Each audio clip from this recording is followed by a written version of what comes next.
This is the VOA Special English Agriculture Report. Each year, 1 million cows in Africa die from East Coast fever. The disease is spread by tick bites. Young cows are most at risk. They can die within days. Farmers and herders can lose up to half or more of their calves to East Coast fever.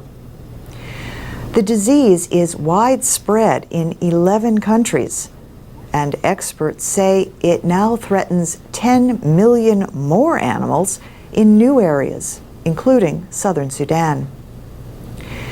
Researchers first developed an experimental vaccine against East Coast fever 30 years ago. The vaccine works by a process called infection and treatment. The animals are infected with whole parasites and treated with antibiotics at the same time. This keeps the disease from developing. Controlling East Coast fever has meant a better life in areas that have gotten the vaccine. For example, the vaccine has been available to a group of Maasai herders in northern Tanzania for about 7 years. They used to lose 3/4 of their newborn calves each year. Now, most survive. As a result, many people have extra cattle to sell and use the money to pay for school for their children. But making the vaccine more widely available, especially in rural areas, has been difficult. Farmers have been using supplies produced in the 1990s. Recently, there was a shortage.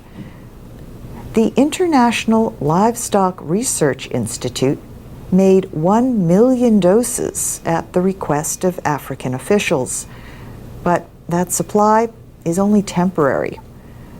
Another problem is that the vaccine must be kept extremely cold.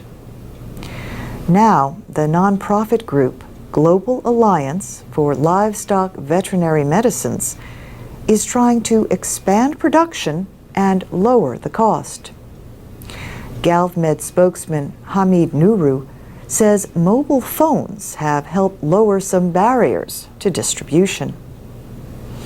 He says now, with cellular technology, most of the people we reach all have cell phones, and they call the delivery agent who can come and meet them at a particular place and do the vaccination for them.